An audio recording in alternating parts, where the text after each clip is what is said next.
let's give it up for Albert Einstein, though. Oh, my God. I mean, how do you wake up one day, Fred? You wake up, you're like, E equals MC square. What? Yeah. Huh? Dude. E equals MC square. It was right in front of me the whole time. Hey, Yeah. come over. Yeah. Come over. I think maybe I'm crazy, but I think I got it. What do you got? I'm busy. Can you hear? I'm making French toast. What? Oh, are you? Well, yeah. Why did you pick up the phone? E what? It equals MC squared. What? So just come over. Just come Okay. over. Eat your French toast. Come over. Okay, I'll be there in later. half an hour. Yeah. You want some French toast? Please. Fuck off. No, I didn't mean that last part. I mean, You want to see this E equals MC squared or not? yes. Come over. Okay, see you in a bit. In a bit. Fuck off. You're riding down the Harland Highway. All right, hold tight on the Harland Highway Show. Harland Williams. Let me hear your. Check 222. Hello. Yeah, pull it my in just a regular- little tighter. Good. Maybe facing up a little bit. Oh, perfect, guy. Okay, I might even say brilliant. Oh yeah. Like I know what I'm doing. maybe some of the nicest mic work I've seen. It's that I've been around them. You know. Did you? I know. Yeah, I know Mike's. Did you take a night class or anything like DeVry or? Probably. I don't. My memory isn't great, but I probably took a bunch of classes. Yeah. So hold on. You're sitting here before we start, Yeah. and you're telling me you took night classes for mics? Yeah. You know, you go in. Hey everyone. Good morning. Or I'm sorry. Good evening. Let's see your mic work. Hey you know, you got to fix yours. You got to fix yours. And like, hey, this guy's doing pretty good. So yeah, everyone has a little stand. Pretty great. Dude. Come on. Well, I just want to say before we get into this is the fun of doing this. Yeah. When you flip over a stone and something comes up that you didn't see coming, something unexpected, Yeah. something like, as they said in the 60s, Wowsville. You ever heard- Wowsville. Yeah. Like, dude. Yeah. They used to say like, hey, this cat. They used to say cats Right. for people. Yeah. So if this was the 50s, it said, hey, Cat, you taking a night Yeah, class yeah. in mic stuff? Cat, Yeah. what? Guy? Yeah. Or And how I did- think cool cat. Hey, cool cat. Cool Cat, yeah. Remember the 50s? Oh. Oh, God. I lost my virginity in the 50s. Yeah, the 50s was wild. Yeah. And everything was, you know, we heard all those like old crooners and stuff. All of a sudden, Oh, Elvis and Chuck Berry, and you're like, what is this music? And yeah. Little Richard, and, you know, on the radio, I remember it's just sort of like everyone just going like, let's ban this music. You know, Yeah. this is too loud and too raucous. Yeah. But we were like, nope, this is what our school hop is going to be this stuff. Yeah. Remember the guys that did there was like the ink spots, and there was the bands that they always had the one guy in the middle of the song who would, my honey pie, my little child, Yeah. I dream of you at night, my child. Yeah. And when the moon goes down, I'll always dream of you. Yeah. And then it would start back into the song. Yeah. I wonder if we probably have an equivalent of it now. What? What would that be? I think in the middle of songs, people, you know, there is like sort of, you know, someone will talk or something. Oh, they'll do like a rap now. Or Now like, it's even, yeah, or even just like a little, you know, even in rock, there'll be like a sort of a little, you know, a little middle part where someone will say something. God, I love the little middle part. It reminds me of Neapolitan ice cream. Yeah. Remember strawberry, chocolate, And vanilla? I was going to say it. What was the middle one though? What were flanking? What were the flanking flavors? Was it chocolate, strawberry, and vanilla in That's the it. middle? But then the strawberry was just like a pink, you know, Yeah. may as well have been vanilla with some coloring With or pink. something. But it certainly It wasn't. wasn't. Like, There's no real berry strawberry. content. Like you would never be in danger of eating strawberry ice cream in the No. woods and having a grizzly bear attack you. no. Or if you were allergic Yeah. to strawberries. There's no berry content. No. It was like it was an off pink. Yeah. You know, Sort of like even a chocolate wise. clit pink, sort of. Yeah. Like a clit. It should be chocolate, vanilla, sort of clit pinkopolitan. And then the chocolate part wasn't quite chocolate either. Yeah, it was That like runny yeah, like dirt water. grayish Yeah. brown. Like whale mucus, sort of. I was gonna say like an age spot. Oh, like a melanoma, like Yeah. liquid melanoma. Yeah. God, like it's almost like Vegemite. Yeah. Well, Fred, welcome, ladies and gentlemen. Welcome to the Harland Highway podcast. That's right. I'm hitting the theme music. And what a guest we have today. We got kind of off track a little at the beginning because when you came at me with the mic stuff, the trained mic stuff, that kind of derailed us for a second. But we're back. Yes. We're on the Harland Highway podcast. Yes. Look at this. That's the beauty of this, but you can phonetically pronounce it any way you want. Like I could go, it's the Harland Highway podcast, or what I just did with you, it's the Harland Highway podcast. Or Armisen Highway podcast. Oh yeah. What's that? Irish? Are you Irish? Arland. I don't know. That seemed like maybe almost Italian. Arland Highway podcast.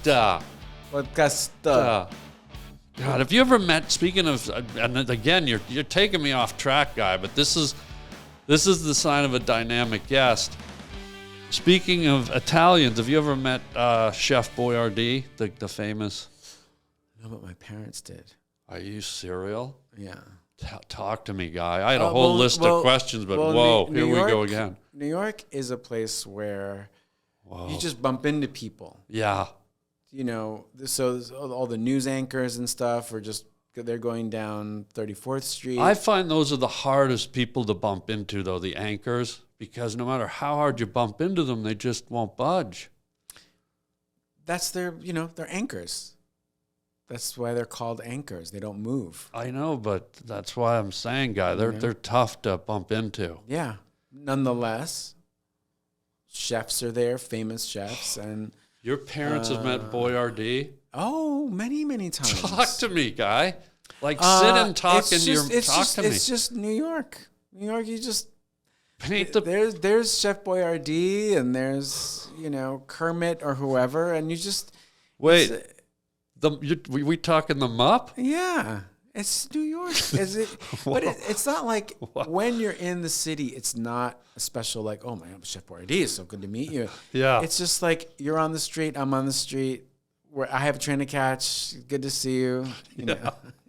So they were really friendly with him, and I think they went to see music together. They went to Broadway. Radio City Music Hall. So they'd go see. What they go see? Liberace. Yeah, of course. Yeah. Did he wear the hat? Does he always wear the hat? Do you know? Did they say anything? No. Okay. That's like a work hat. Right. But you almost want him to when you're out because it's like that famous hat he wore. You want him to, but he doesn't want to. Yeah. Because he was actually really good with his fans. That's the thing that was crazy. Like, my parents were like, hey, we'll, shield you from all these people running out. And then people would be like, hey, I love your food. And Chef Boyardee would stop, talk to them. What's your name? Yeah. What's your name? What's your name? What are both of your names? Yeah. What are your last names? Wow. Where do you live? What do you do? And he really took his time with people because his whole thing was, I'm a chef, but I learn everything I know from everybody else. Isn't it indicative of a chef to want the details? What's your last name? Who are you? What's your name? Yeah. Because to them, I feel like with Boyardee, and I didn't meet him. You did. So I stopped. My parents did. Your parents did. Stop me if I'm going too far. Before my time. But I feel like everything he picks up on these details are ingredients, Fred. Yeah, and he mixes them all together. And it's almost like the people, the streets, New York becomes a recipe for that cat. Yeah. Yeah, which is why he was so big. You don't get to the top. RD. Yeah. They named Lucas named R2D2 after. I didn't know that. Yeah, that was the asampalim or whatever when you can a kylilim. Oh, what's it called when you squish a word? A kylilim. That's an kylilim. R2D2 is a derivative of Chef Boyardee. R2D2. R2D2 is was he one of the robots? He was the robot, the retarded one, that only knew how to whistle and chirp like a bird that had just smashed into a window. And what's the robot with the fur? Oh, that's a Chewbacca. Okay. Yeah, he's he was. You don't know he's a robot until on the last episode, the Stardust Continues, Star Wars: The Stardust Continues. Yeah. They shaved him. And they shaved the Wookiee and found out it was a robot underneath. Yeah. They're like, okay, let's shape. What is this? Yeah. pad of numbers. Right? It was Wait a minute. clank, clank, Yeah. and he had an exoskeleton. Yeah. Spoiler alert. You spoiled it for me. But yeah, R2D2. Yeah, clank. Yeah.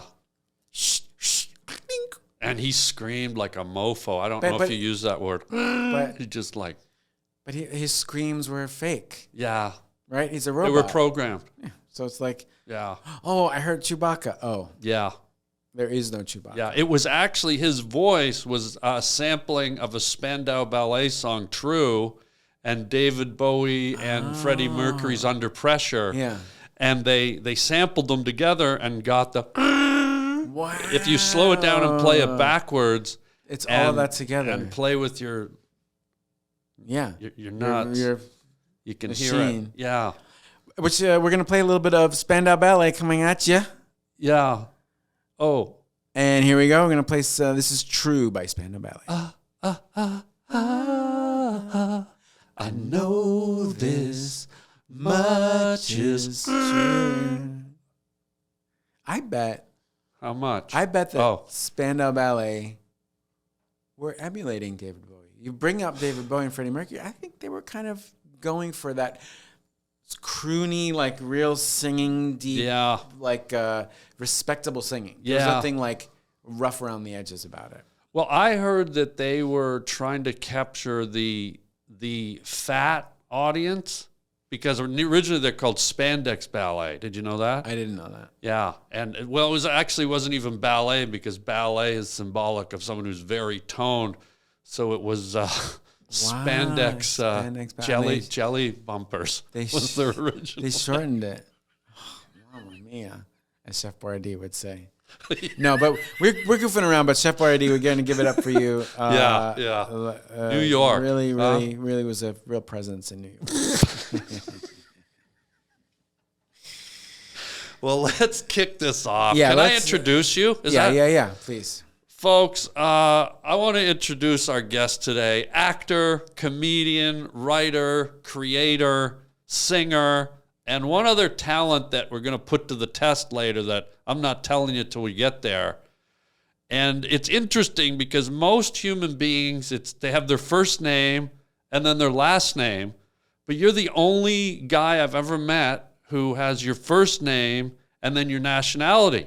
It's Fred Armenian, ladies and gentlemen. That's right. Now we did that in Armenia so that when we used to arrive in Italy. Oh, Boyardee country, by the way. Yeah. And we used to arrive and in France and England and stuff. We were just like, they would ask us, like, where are you from? Yeah. We'd say our name. We're like, sorry, where are you from again? And we'd be like, so we made a decision. We're like, everyone, our last name is our nationality. Yeah. We're done with this game of like filling out and they don't know. And it's just easier. Like, that's our last name. Yeah. How many times can you roll your eyes before you start to look like Garfield the cat? That was it. That was what we said. We're like, we don't want to look like Garfield the cat. So just Fred Armenian. Am I saying it right? Yeah. Armenian. Fred Armenian. Yeah.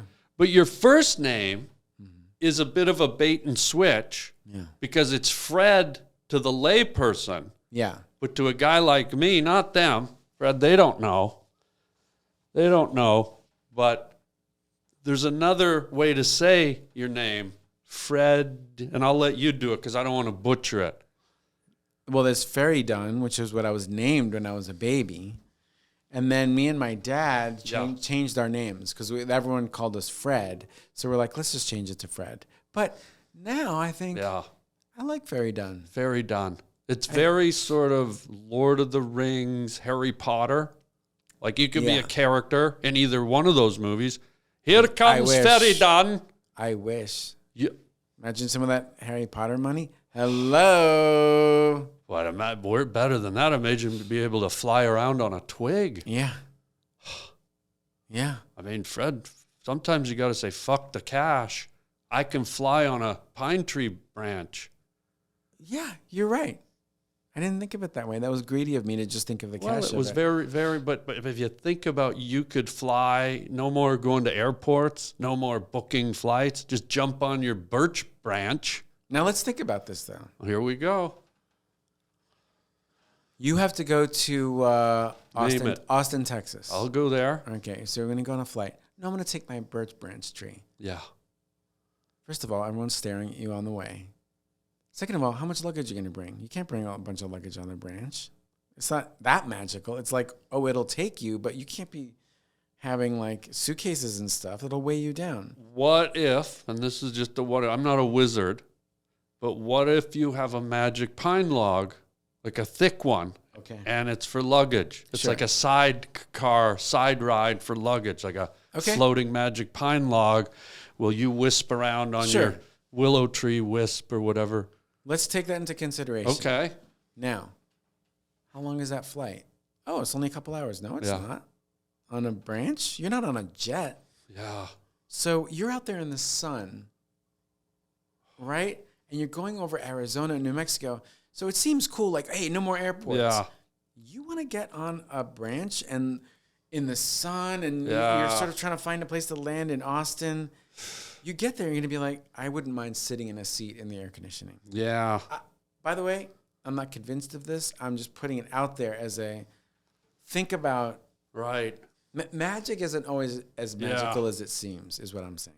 And how fast does a twig go? I don't know, but it can't be that fast. Yeah. Or maybe I'm wrong. Maybe I think you're right. The wind. And you might get slivers. You know, you hit turbulence, you get slivers in your legs. Yeah. It's like a flying motorcycle in a way. It seems cool for a minute. Yeah. You know what would be good for? Flying to your friend's house here. Yeah. So at home in LA, sure. Oh, yeah. I'll be right over. But airport. Or it might be good for knocking on a beaver's door and shoving it in his big buck-toothed face. Hey. Well, no, they love wood, Fred. They eat it. Beavers eat wood, guy. All right. I'm talking. I'm saying we gotta, Well, I'm not saying. I hear a lot of people knocking on beavers. Yeah. Right. I hear people like, hey, they're shopping. I'm like, slow down. But let's dissect this. If you're going to wander around with big golden buck teeth, sure, and your main food source is wood, what is it? Is it a crime or is it a gift? If you knock on a beaver's door, he opens the door, smiles, he's got those big goldens, and you ram your fucking Chinese wood stick, whatever they're called. You don't have to ram it. You can it's a beaver. If you want, I think you present it to the beaver sideways, and you go, "Here's a gift." Oh, like a cob of corn. Yeah. So so I was thinking eat, but you're thinking eat. Yeah. Wow. Because they're not. They're not as fast as we think. Yeah. They'd be like, "Gook," but they're more like. Yeah. And they live in a lodge. Yeah. Don't we all? Wait a minute. I meant symbolically. Don't we all live in a lodge? I didn't mean it literally. Well, don't write letters, please. It's kind of a slap at the beavers. Or an applause. Maybe I'm clapping for the beavers. Maybe. I don't know. We don't know. I'm a kid. Yeah, we're throwing it out there. What do we know about beavers? You tell me about beavers. Yeah. You tell me. I have no idea. Can I fast forward? I don't know if you're a fast forward guy. Do you like fast forward? Yeah. Okay, I thought you did. Yeah. Can I fast forward to talking about something that I've always found fascinating about you? That's very nice of you. And this is a compliment. I'm going to be talking about a physical attribute that belongs to you, Fred. Mm-hmm. That is always, and I think it's part of your allure. Mm-hmm. I think it's part of what makes you you. Mm-hmm. But you have something what I call, and I look in your eyes. You have something that I call faraway eyes. Oh. Have you ever heard that? I've heard a song about it. Yeah. But what does it entail? So what it seems to me is when I look at you sometimes, or when you look back, sometimes I feel like you're looking somewhere far away. Oh, I like that. And to test my theory, and you can say no, but I'd like to test the theory. Yeah. It is my podcast, and I don't want to throw you off. Yeah. Would you be willing to stare into your camera? Sure. and just see if I can read what I think you're really seeing. Because I know the minute you sat down, you're not seeing me. You've got that faraway stare. Well, I'll take it. Yeah. But I do see the real you because I see all your surroundings. So I'm like, oh, I see what this guy's about. Okay. You know, But nice for surroundings. how long have I got you here with those faraway eyes? I'm taking in more than you think I am. Whoa. I'm just. Well, let me test it. All right. Let me Here we test go. it. On 3, I want you to just stare into your Into the camera, and camera. I'll look into your eyes and see if I can see where you're going. Okay. Here we go. 1, 2, 3. There, at the end of the pier, a Ferris wheel spins in the night. The soft, gentle mists of the sea caressing its spinning neon glow. And standing there in the shadows of the midnight carnival, I see her again, Cindy. Her youthful smile, her ivory skin, her eyes sparkling like dancing fireflies with nowhere to land. I cry to her, I sing to her, I love for her, I want for her. Cindy at the ocean shore, shrouded in the mist, and she vanishes once more. Fret, where'd you go, guy? I don't remember. So I was right, sort of. It must have been. What did I do? I was just looking at you, and I pictured you just staring a million miles away to a romantic place on a pier with a girl. Oh, I love it. On a night with a carnival. Yeah. Oh, beautiful. Wow. Beautiful. Yeah. Amazing. It's just a blur. Wow. Yeah. Cindy. What'd you say? Nothing. I said, I'm sitting here. Oh. Thought I heard something else. I said, I'm sitting here. Microphone. Hey everybody, check out my merchandise at harbling.com. Yeah, most people just slap some letters or images on a t-shirt or a hoodie, but not me. Yours truly. Guess what? I draw my own designs. At harbling.com you can see tons of my hand-drawn t-shirts. You can either buy the original or you can buy a print. And man, oh man, wear them loud and proud. I love making these designs for you guys and keeping it personal. So check out the whole catalog. We got hoodies, we got coffee mugs, we got t-shirts, you name it, it's there at harbling.com. Get your Harland original design, wearable art at harbling.com today. And thank you for your support. And I'll just keep the groovy images coming.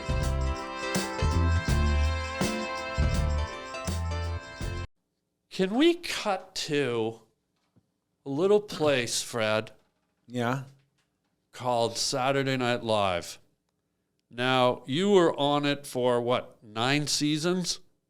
I think like 11. 11 seasons. One of the longest, right? One of the longer ones, yeah.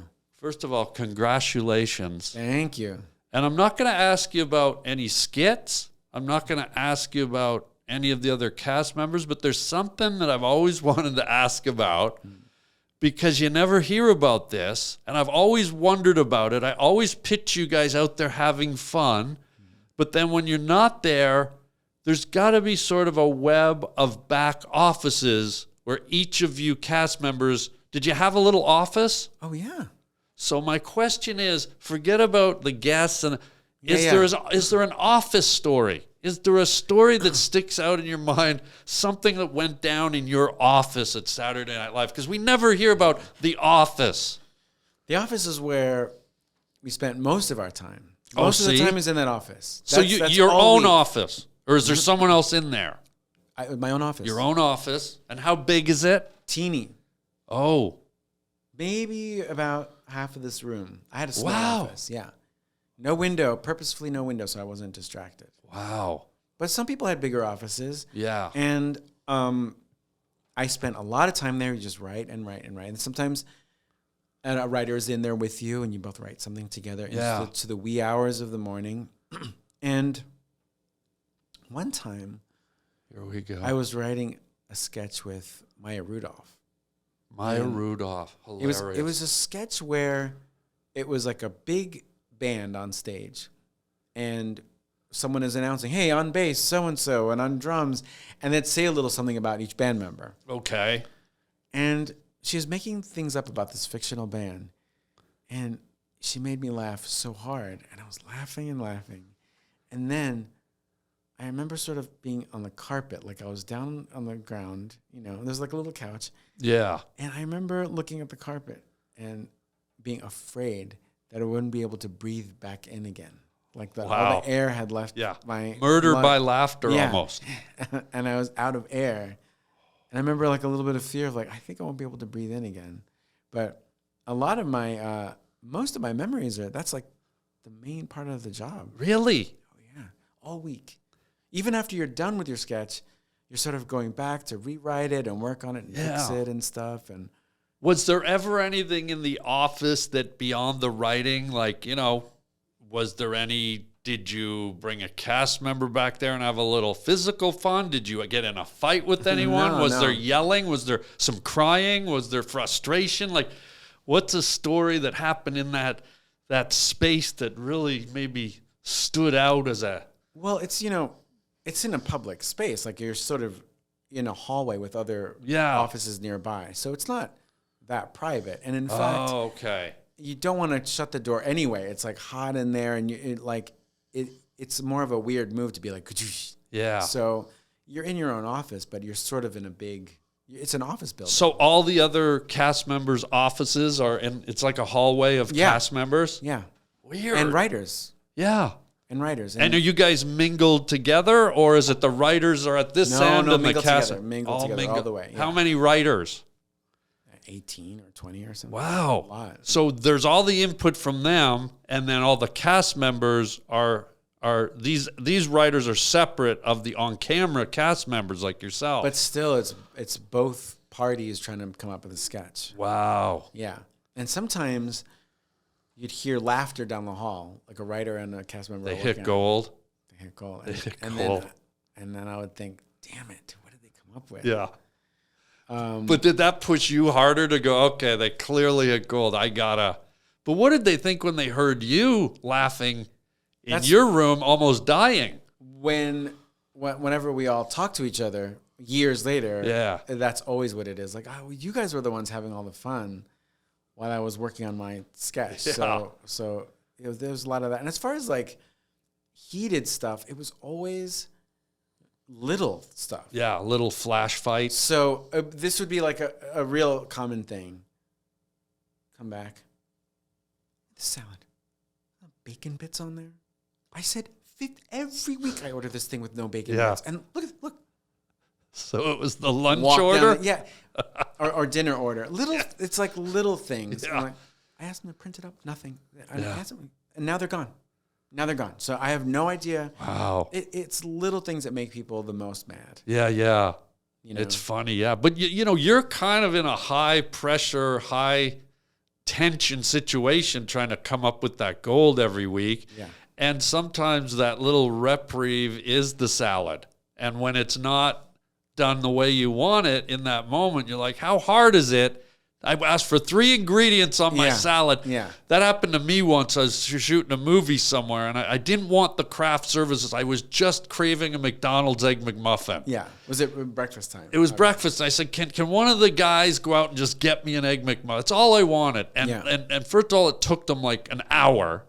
Yeah. And so I was already mad, and then they came back, and it was a Burger King like egg something, and I was just like, no, I like just the weirdest thing can set you off. Yeah, it is. Yeah, you're focused on the one thing. Yeah, you're focused on the one thing.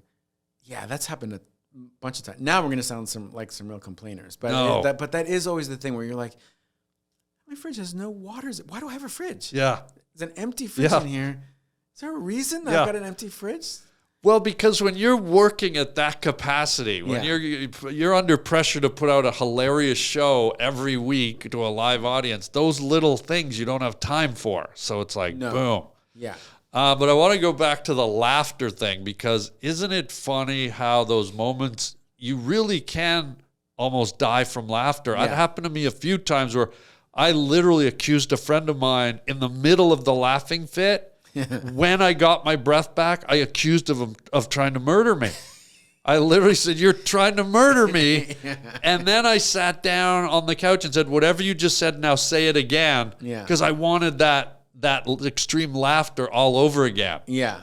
Like, it's the best feeling. You can almost remember during the course of your life the moments where you had those massive laughing fits. Like it was yesterday. And, Wow. and it doesn't feel like ha, ha, ha. Yeah. It actually feels like your lungs going, Yeah. like pushing something. It's like a swelling. Yeah. And I'm like, I hope I can breathe in again sometime. And sometimes you go out of the swelling into the coughing, where yeah, then yeah, you can't stop, and it feels like you're going to puke. Yes. You're laughing so hard, you're like... Yeah. It's rare, but great. But no sweet, like lovemaking in the Saturday Night Live offices? No, this is it's an office. Yeah, but Open. there's a desk. You just said there's a little tiny couch. It would be it would be, no human being would be comfortable doing it.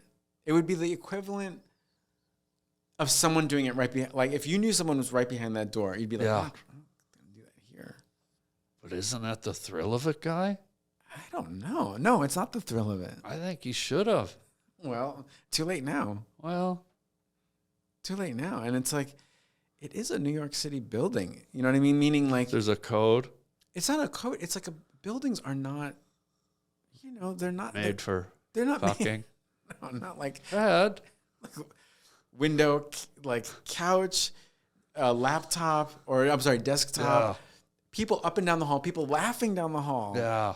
Is not. It just feels very like. It's like being in a classroom, or it's like being in a mall. But Fred, you could have closed that door. And No. one a little power slamming if maybe got the creative juices going a little, No. that adrenaline rush. Doesn't it drain? Not in my world. I think in everybody's world, it's draining.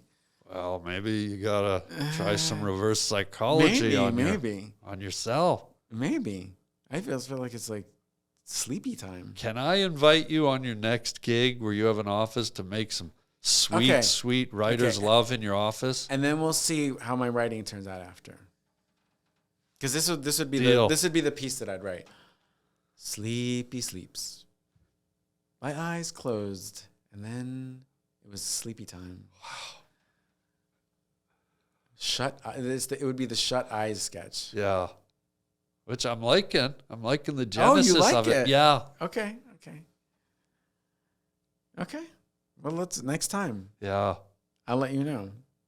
So slamming gets you tired? Like, if you have sex, you go into tired mode? Yeah. You ever like... You don't?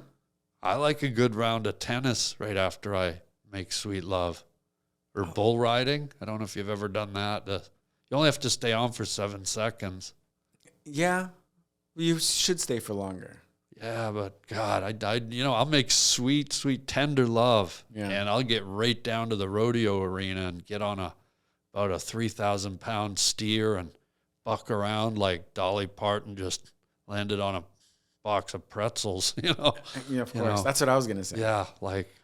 But you got to be on there for longer than 7 seconds if you're on because if it's a public arena, if you're like on it's a show. Yeah. So if people are paying and they see you on a bull for 7 seconds, I want my money back. But that's the required time, right? That's how rodeos work. I thought it was longer. I thought it was 7 minutes. No. That's if you're riding a cow. But a bull, yeah, the bulls go crazy. For you to stay on for even 2 seconds is almost a miracle. I heard it was easy. I heard you stay on for as long as you want. No, it's not like riding the subway. You get on a bucking bull. A bull? How bad? How? Well, they're very powerful and large and muscular. And but I thought they were dumb and slow. Well, some people maybe think that, but no, they're red. A bull? A bull. I'm talking about a bull. Horns, like 3 times the size of a BMW. I thought they were just dumb, No. lumbering. Nah, you're thinking of sloths. You ever ride a sloth? Yes. I stayed on a sloth for 6 weeks once. Like they're almost too slow. They are too slow. But a bull, 7 seconds. Get out of here. Yeah. I'll bet you $1,000 I could stay on a bull for longer. How long? I think I could do 3 minutes. What is the big deal? You get on a bull. Yeah. Are you allowed to hold on to anything? You can hold on to the back. There's a rope. I know. Maybe you're right. You hold on to a rope. So what? It goes like this. You balance it out. You balance it out. You figure out where it's going to go. What is the big deal? Well, let me ask you this, because this might seal the deal. Do you have a Thigh Master? Yes. Done. Yeah. I think you could ride that thing all the way to Cleveland. Yeah. Hold on to a rope. You got like Suzanne Summer inner thighs. Like, do you have to go upside down? You will if it bucks you around. But if you've been doing the Thigh Master, don't worry, guy. Is there a world where bulls don't move around? Can they just stand there and you go, hey, stop. Sure. So then You ever been to the meat section at your grocery store? Mm-hmm. Yeah, they don't move around much there. And when you get like bull meat. Yeah, get a nice T-bone. Nice T-bone of bull meat. Now who's doing the riding? Huh? Ride you right into the barbecue pit, Right. you fat Well fuck. done. Yeah. Sizzle. Oh, God.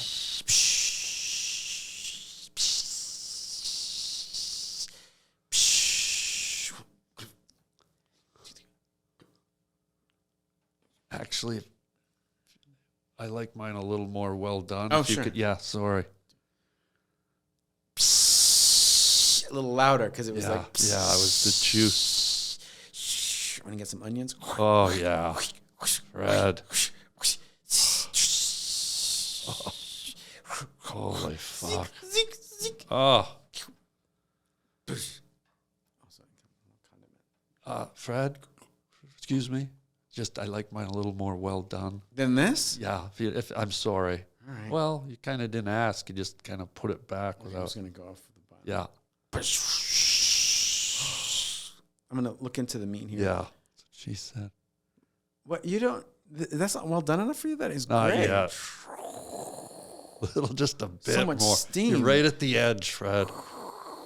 You're almost. I'm not turning it over anymore. You're borderline Chef Boyardee, right? And yeah, okay. Jeez. Sorry, I just I don't want. Scrape it off. You- It's like stuck. Have you ever had a tapeworm? Yeah.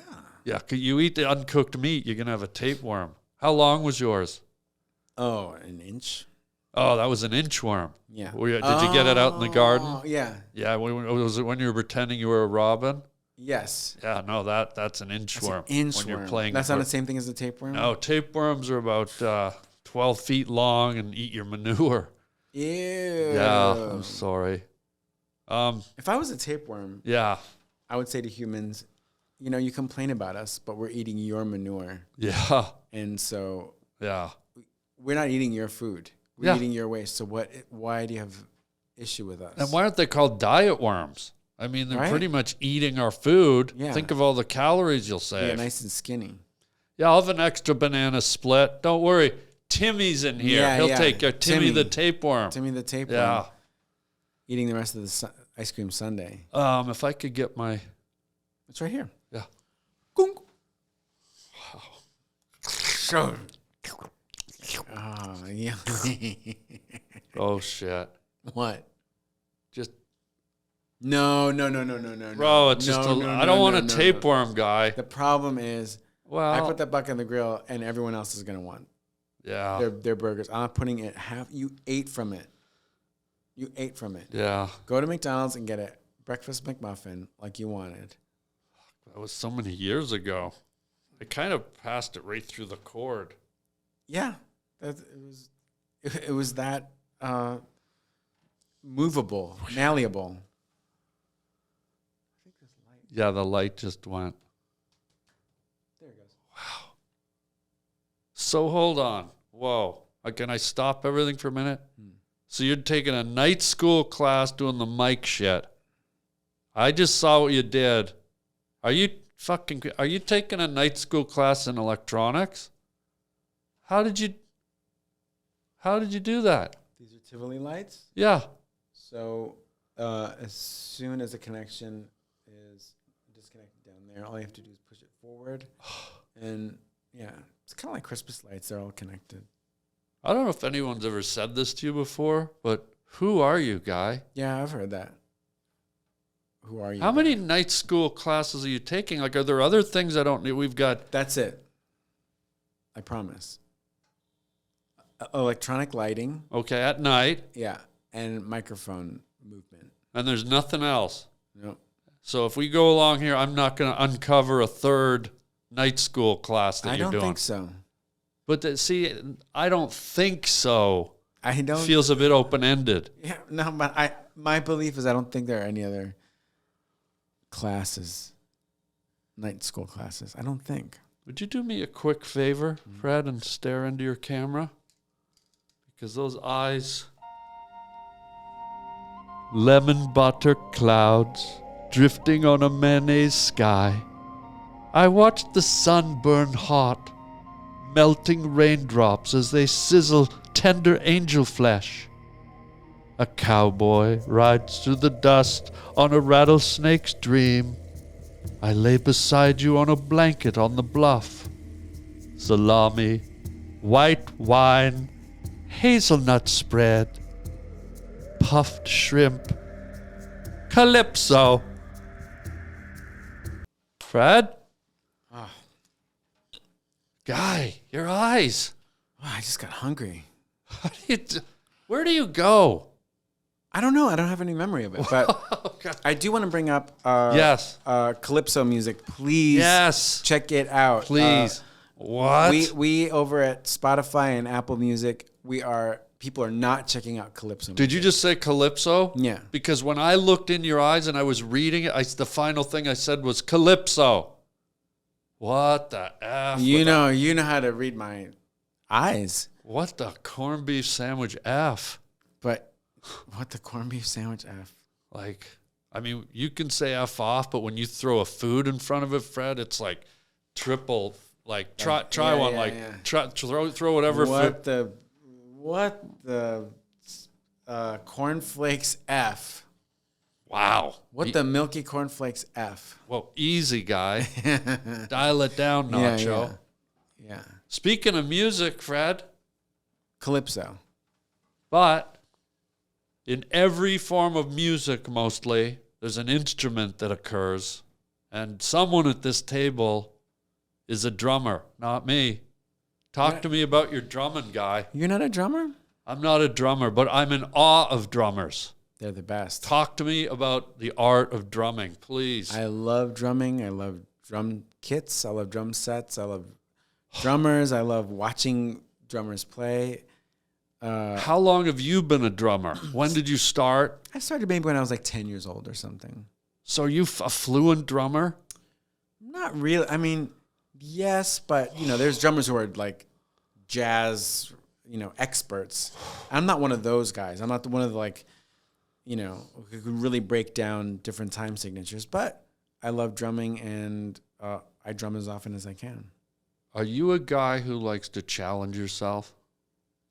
Only just. I'm not one of those I gotta, Okay. I gotta learn beats from Pakistan and let me get these, Yeah. I'm a little bit no, I'm comfortable here, but I'll push it a little. They say, Fred, and I looked this up many times, many a rainy night, I sat under the cork tree in my yard and looked this up. They say that every true drummer started, and the mark of a true drummer is if a drummer can play on Tupperware with chopsticks. Let's rock and roll, guy. Let's rock and roll. Let's see what we get. We got your drum kit and your metal one for the cymbal. So metal's for cymbal. And let's do, this one's going to be the snare drum. And So let's turn it into a snare, but let's put some paper on it or something. Yeah. And you got your chopsticks. Like we'll make it kind of rattly. And if you want to make it jazzy, Fred, because I don't want to, I feel like I sort of sprung this on you. If you want to point to me, and I'll come in with some sax, but only when you're ready.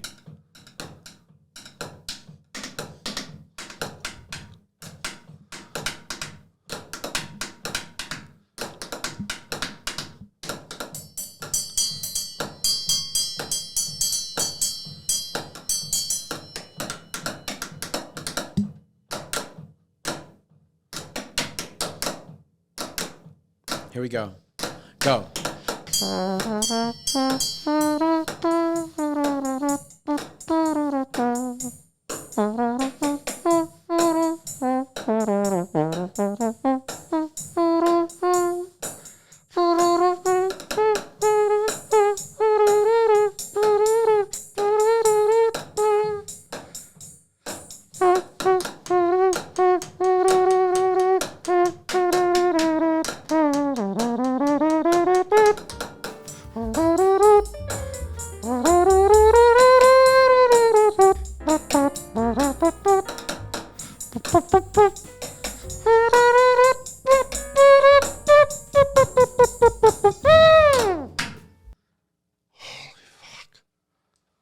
That was kind of like a driving, kind of a almost dancey, almost jazzy. I felt like, and excuse me for putting this on you, I felt like me and you were up at Forest Lawn Graveyard on a foggy Thursday night, standing around Dave Brubeck's grave, and Oscar Peterson's grave, and they came out ghostly and maggoty. And just, I feel like we channeled them. Yeah. They gave us a standing ovation. They were like, first they were a little bit like, and then they were like. Cat, you can play. I can play okay, you know.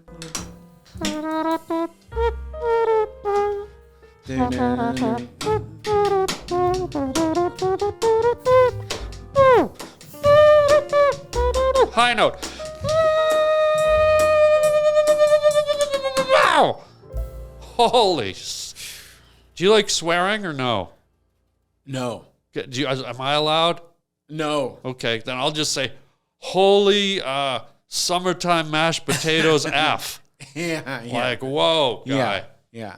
Summertime mashed potatoes. F. No, you could curse. Go ahead. Well, I think I just did. I don't now. I'd be going backwards in time like Albert Einstein at a curl your own fucking taco stand festival or whatever they call it. Let's give it up for Albert Einstein, though. Oh, my God.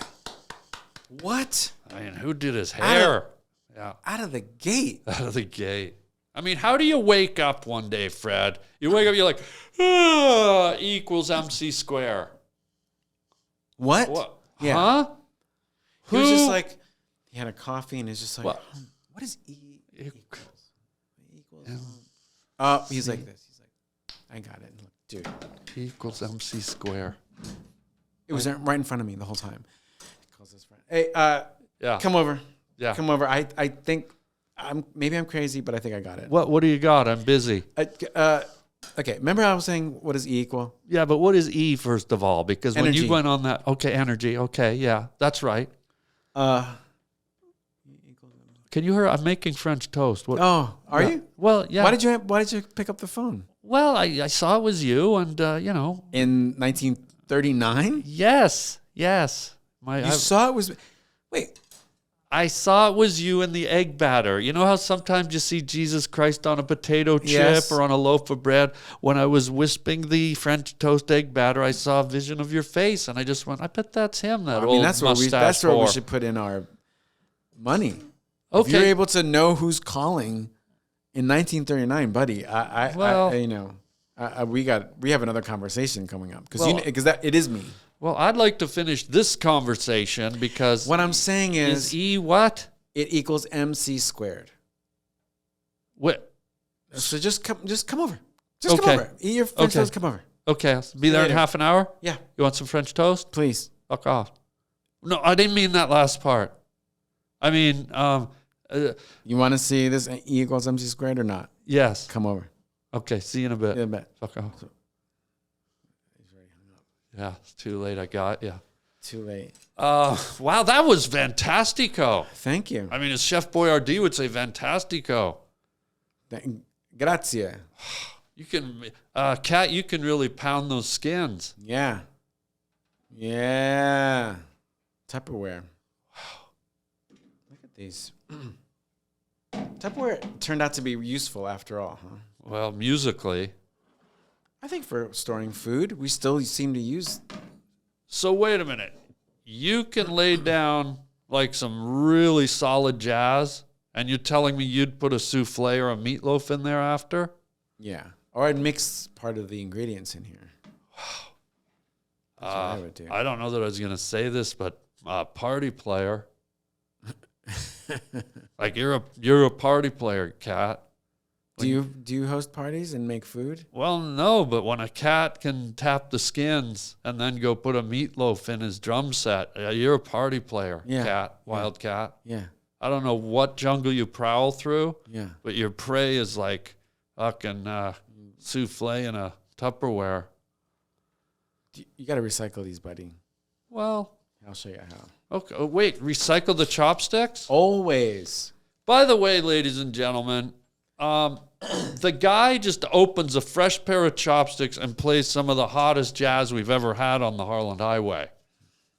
Like, amazing.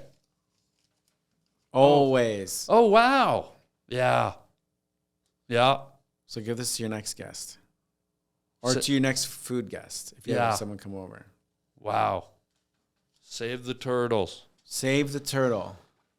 I don't know if I want to bring this up because we're having such a good jam here. Yeah. But sometimes life is tragedy and we might want to talk about this. Sure. Costner getting a divorce. Kevin Costner. I hope he's doing okay.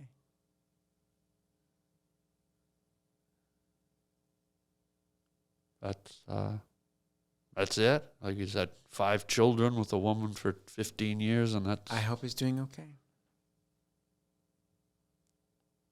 Maybe they'll both be happier. You know what he was on, right? Oh God, he was a drug addict? No, he was on a huge TV show. What was it? You know, Outside. The show was called Outside? Yeah. And where did they shoot it? It was called Outside Empire. Oh my God! So it was part of the Star Wars trilogy? No, it was more like it's more like people out in Montana. So outside Montana. Yeah. Wow. Well, there's a lot of silence I felt hanging around his divorce. Like I thought maybe we'd have a robust discussion about divorce and the pain, but there's just a lot of silence hanging around. Maybe there was a lot of silence around his divorce. Maybe there's a lot of silence around their relationship. We don't know. I like to put, I don't know if you've noticed this about me, but I like to put pieces together. Yeah. And that deafening silence when I brought up Kevin Costner's divorce, did something happen between you two? Like, is there some bad blood? Let's call it good blood, first of all. What? And let's just say, I guess I could speak cryptically, that... So you're going to speak from a wheelchair? Yeah, I'm going to speak from a wheelchair. I've got a high wheelchair. Certain shows sometimes don't look as dark as other shows, but there are people who forget that sometimes we like to sit out on the beach, out on the sun. But some people Tend to eat sorbets that have melted in the sun, but they turn it into sorbet juice. That's all. So Well- I can't get direct with it, but yeah. You're dancing all around it. I think you might be glad you got divorced, is what I'm thinking after that tirade. it's not a tirade. Let's just say that somebody had a sunglasses company and forgot to copyright the name of the company. I'm not saying it's me. I'm not saying it's him. Okay. Let's say that two buddies who went to the same college tried to put together a sunglasses company. Right. I don't know who. I don't know. Right. Could be. Could be anyone. But somebody, not me, Not you. forgot that you've got a copyright. Which is something you'd never forget. Not you. When, see, now I'm going to get mad. And emotional. When you sit with someone at dinner and you go, Yeah. don't worry, I got it. I'm going to copyright the name Yeah.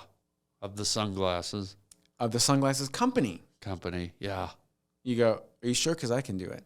And when the other person goes like, no, I got it. I know how to do this. That's when you go, all right. It sounds like that ship has sailed. I'm not saying it's you. Sounds like whoever it was, there's some bitterness. Yeah. How about this? I propose something new, something fresh. In the eyewear Yeah. arena, faraway eyes glasses. I love it. Do you have any glasses with you right now? I don't. I mean, I've got my sunglasses. Please put them on. Please, Fred. Faraway eyes. Sunglasses. This could be, and it wasn't you that lost the sunglasses, but faraway eyes. eyes. Sunglasses. And how they work is you have them on, pull them off, and immediately look into camera and see what those faraway eyes are thinking. Right, here we go. Ready? Oh, Here we God. go.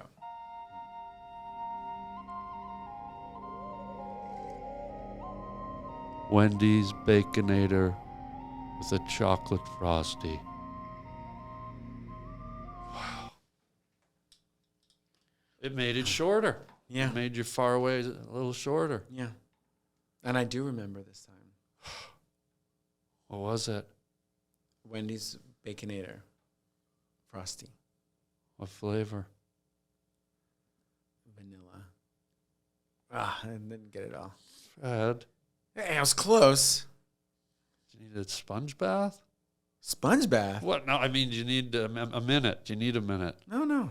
I thought I wasn't. I haven't winked at the camera yet, right? Oh, wow. Just so you have it. Now, if we were to put it, some people when they wink, they Yeah. do the obligatory ding. Yeah. What's a Fred wink do? What sound do we put in? Like a door slamming? No, it's like an electronic sound. Okay. So you wink, and we'll put in. I'll get the team here at the Harland Highway Park, our electronics team, Yeah. to put in this any sound you want. Yeah. Wow. For me, would you mind doing a door slamming wink?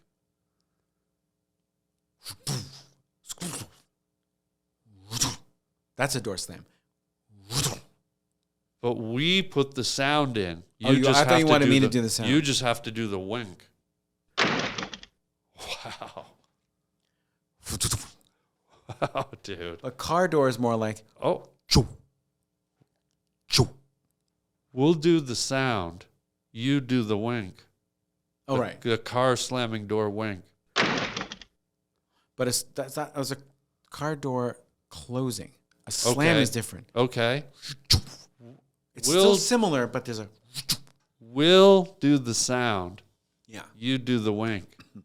And I could also do like a closet door opening.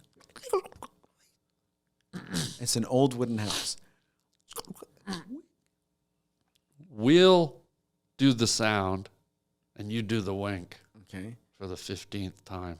Okay. And then I'll do since you like Star Wars so much, one of those sliding futuristic space doors. No. Fred, we'll do the sound. You do the wink for the 17th time. That was a cough sound effect. Okay, let's do a janitor's door. Clink. Same rules apply to the last 20. Great. Have you ever heard of a show called I Dream of Jeannie? Yeah. Barbara Eden. No thanks, I'm busy. But speaking of TV show,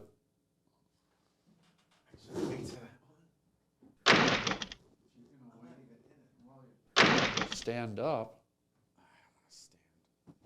Gosh. Darn it. Oh, there we go. I'm gonna do a machine gun wink. Oh, machine gun. Yeah. No. No. Fred. No. No. We do the noises. Right. You do the wink. Right. Speaking of TV shows, we're getting to the end of the interview, even though it hasn't started yet. We need to talk about Portlandia, my friend, because what you did with that show is probably every artist's dream coming to Hollyweird, right? To conceptualize a show, to create the characters, to be able to write the show, to be able to bring your friends into the show, to have, 8 seasons? Yeah. Talk to me about that journey. It's unbelievable. It all happened just to do it for fun. Myself and Carrie Brownstein, my best friend and someone I was a fan of, we just started making these little videos. Yeah. We shot them in Portland, and then it just turned into a show.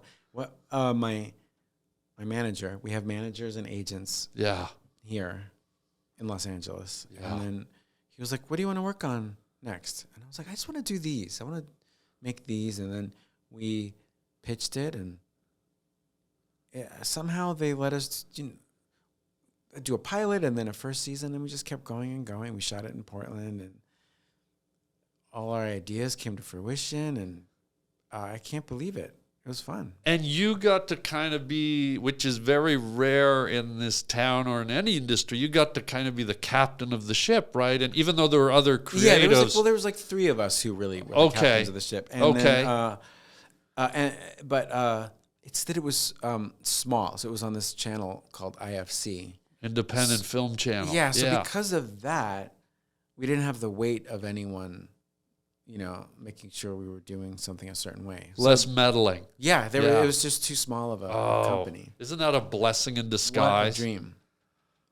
And outside of the obvious success of it and the fulfillment, was there any unexpected kind of result that came from that, whether it was like metaphorically or whether it was just beyond the scope of the entertainment industry? Was there any residual kind of thing that came from that was rewarding or satisfying or a surprise? Yeah, I remember I would say in interviews and stuff, we just do it because me and Carrie are friends, we get to spend more time with each other. Then we did really spend more time with each other, and our working relationship sort of kept going in a way that we got to hang out. Yeah. And then this other weird thing happened where I spent a lot of time in Portland. Yeah. I still have a place there, and I always loved it there. But now when I go and tourists see me or me and Carrie, it blows their minds. Right. I don't know how to put it. Just so it doesn't seem like it's like bravado or anything, but but people are just sort of like, they can't believe. Because you've sort of become part of the fabric of the place because of the show, right? In a way, or whatever in the comedy world or something. So, it's like it's a place I always loved, and then now when I go there, it's extra intense. Wow. Yeah. So I would say those are some good outcomes.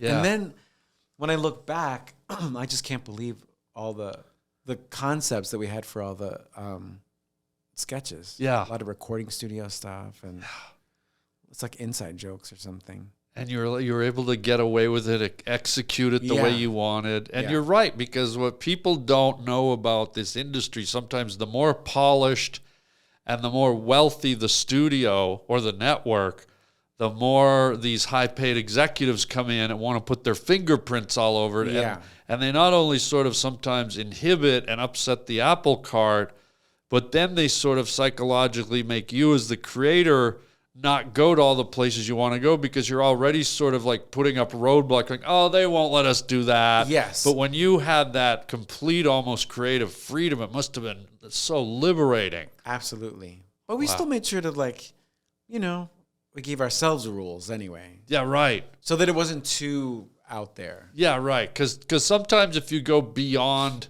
too eclectic, then you're just wallowing in it. Then you're just making things up just to make things up. And then it sort of becomes self-destructive on itself because it's too much of an inside joke. Yeah.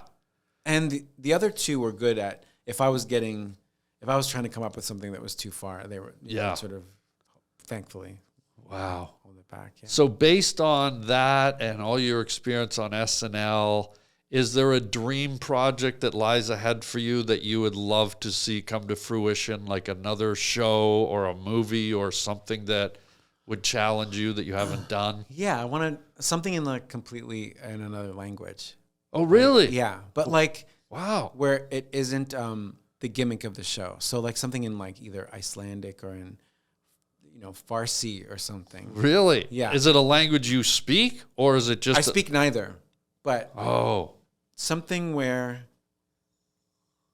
so I could like learn the language as I go, but something that isn't just about that. Like we're in Iceland or Iran. It's more like I picked just I don't know countries with the letter I. Yeah. But Ireland's got an I in it. Yeah. But I speak English. I know, but it's sort of a weird English. It's got that kind of thing on it, Fred. So it's sort of English, but in a way it's not. Mm-hmm. It's a little buttery. I mean, it's English. You can understand me right now? I'm assuming. Yeah. But it's not really proper English. No. It's like if they were all born with a slur, or maybe they got their head slammed in a car door, all the Irish. But when they hear us, they think we have an accent. Yeah, but we're a lot swifter, and we're a lot smarter than them. They sound like they've been... They're watching. Who? The Irish. The Irish don't know how to work technology, Fred. They're out churning butter in the fields. If you're out there, separate these two cameras and not put his side on the other side.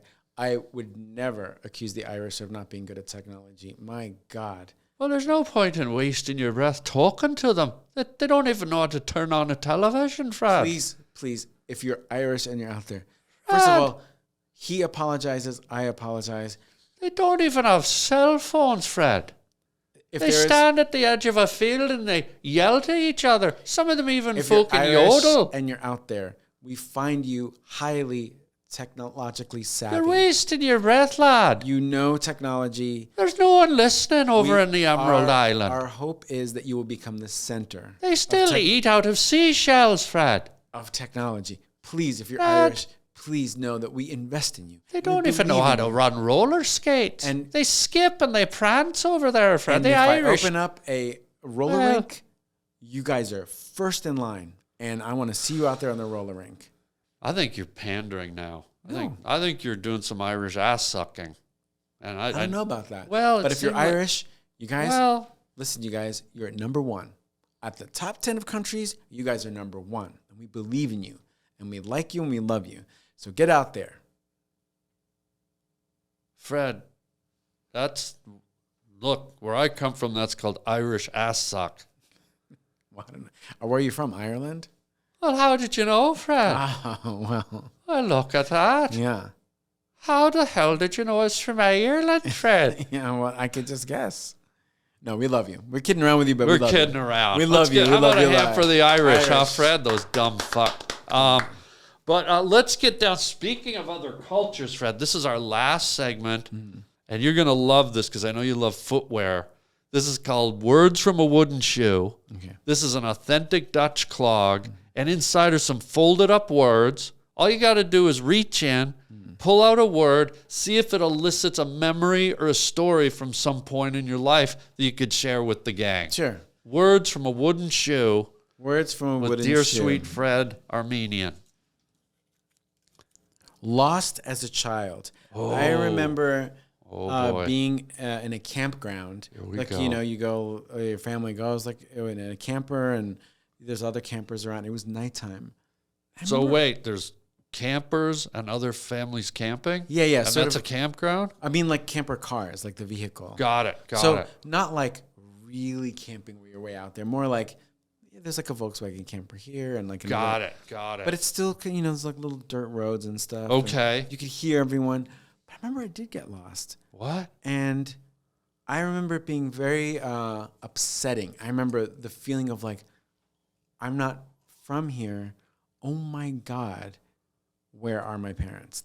I'll never forget. It was a very, very scary. And I sometimes have a hard time with being in nature, I will say. So I wonder if that would help. You were lost in the woods? Or No. Just in the campground? Just in the campground. So it wouldn't have taken more than like, excuse me, where's... Right. So it wasn't So like... not really lost at all. No, but when you're a kid, Just if you're disoriented even a little, it's the end of the world. maybe if you just turned around even 4 or 5 degrees, you would have been right there. I mean, that's probably what happened. Yeah. I probably ended up turning around 4 or 5 degrees and being like, oh, there it is right there. There's my family. I wouldn't have gone very far. Huh. Well, so that didn't really work. This did work. Well, I don't know that you were lost. I think you were standing beside your trailer and just facing the other way.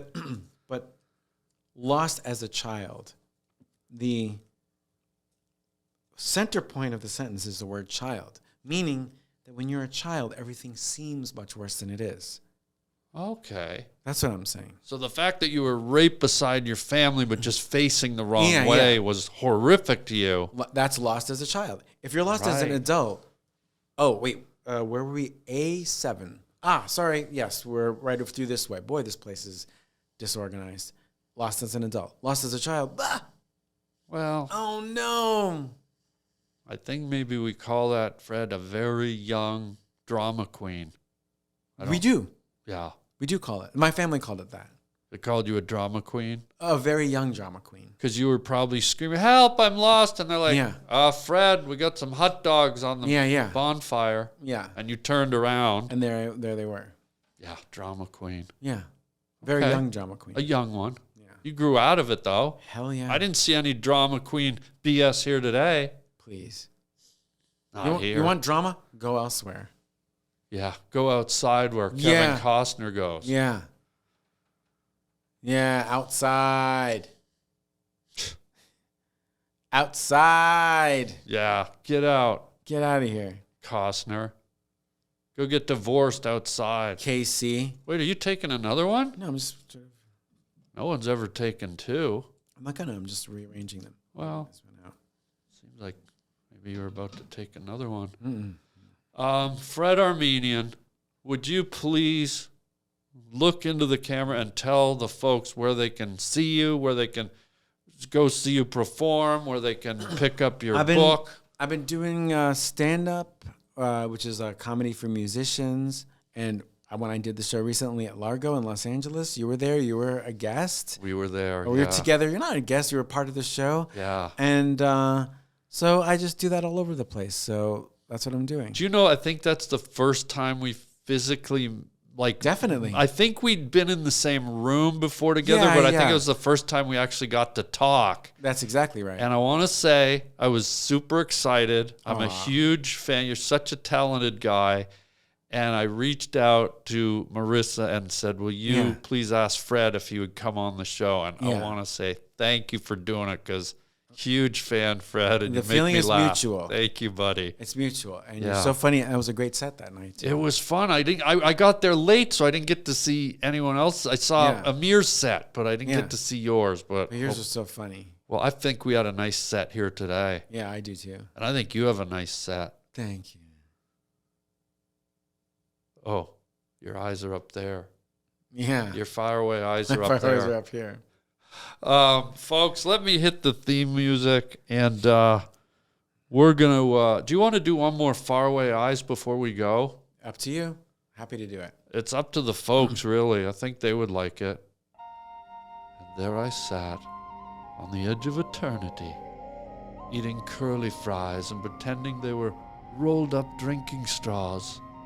And over the abyss came Mary with her giant face brace and her hammerhead shark eyes. Wow. The places you go. Yeah. Well, we're glad you came here to the Harland Highway. Folks, check Fred out. Thank you for being here. And until next time, everybody, chicken chow mein, baby. We did it. We did it. We did it. You look like Costner right now, by the way. Do you want to go get a divorce?